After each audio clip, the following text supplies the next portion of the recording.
Hard gumamit yan.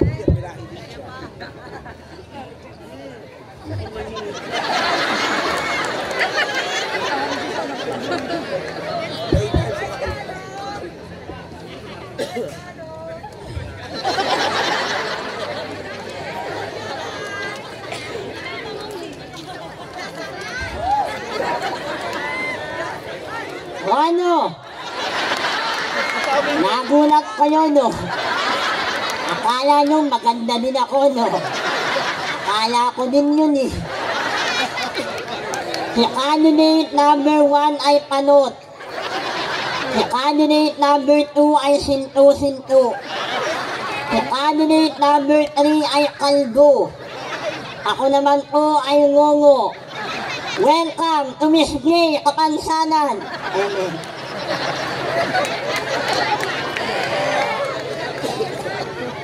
Yung nauna po sa akin ay napakaganda. Ako naman po ay panabla. Ngunit lagi po natin pakatatandaan na ang ganda kapag malipasan ng oras at panahon ay unti-unting luhulas. Hindi po kagaya po sa aming mga pangit, habang tumatagal ang panahon, mas pinagtitibay ng Panginoon. Kaya sa lahat po ng mga hindi magaganda ngayong gabi, don't hide yourself in the closet. Dahil may nakaraang destinasyon para sa iyong patutunguhan. At lagi po natin pakatatandaan na hindi po porket pangit ka, wala ka ng karapatang respetuhin dito sa ating lipunan. Lagi po natin pakatatandaan, pangit, maganda, mataba, mapayat, o kung ano man ang iyong katayuan sa buhay.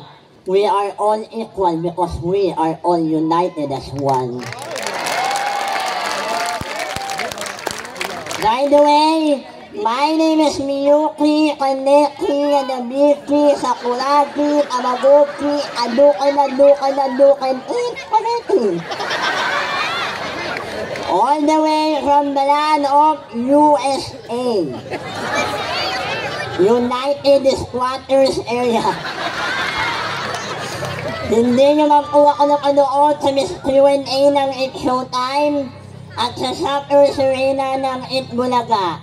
Mapapanood nyo naman po ako sa Channel 23, Animal Planet. Sabay-sabay po ninyong palakpakan at hilawan. Ako po ang baklang napanood nyo po sa YouTube, sa Facebook at sa TikTok. Ang magpasikat ng paspas sa buong Pilipinas na umabot lamang po ng 41 million views. Ang babaeng magmula sa langit, bumagsak sa lupa, nauna muka, kaya may biyak sa munganga. Your one and only binibining Barbie. Barbie Ngot Cortesa na nag-iiwan po sa inyo ng isang kataga. Hindi po lahat ng naka-face mask ay cute. Yung iba kagaya ko, bingot. Once again, Father Good of Judges and to all the audience tonight.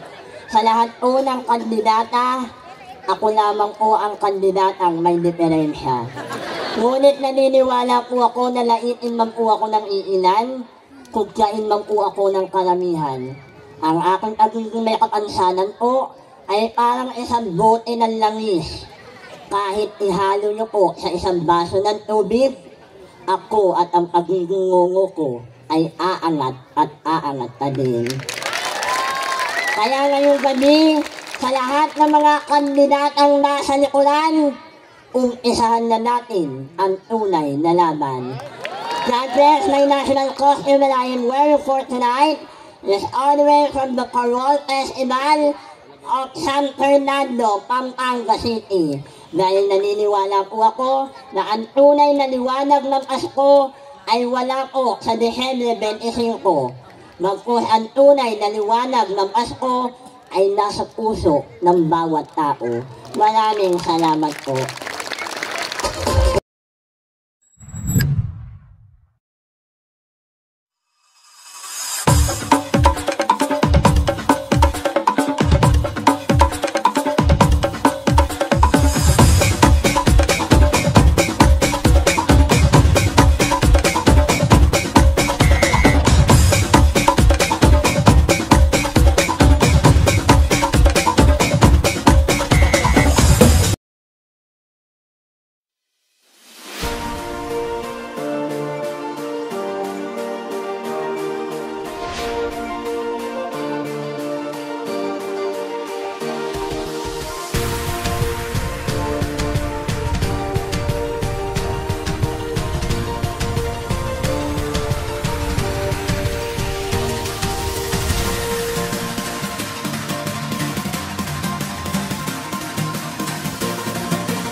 magiging hashtag? Hashtag washing machine. Hindi ko raffle. Hindi raffle. Ano? Ano yun na ayaw mo pabunutin? Ano ba yun? Ngayon ko na nakakatambak ng MMDA. Aray! Uulitin ko po yung ating hashtag word. And your hashtag word is corruption. Your hashtag word is corruption. And your timer starts now. You know what, ladies and gentlemen, corruption will not eradicate in our country. Why? Because there are some government officials stealing money from our country. Naniniwala po ako na ang korupsyon ay hindi po mawawala. Bakit? Dahil meron pa rin po mga politiko ang pilit nagmanakaw sa kaban ng ating bayan. Naniniwala po ako, our government role is to protect its people.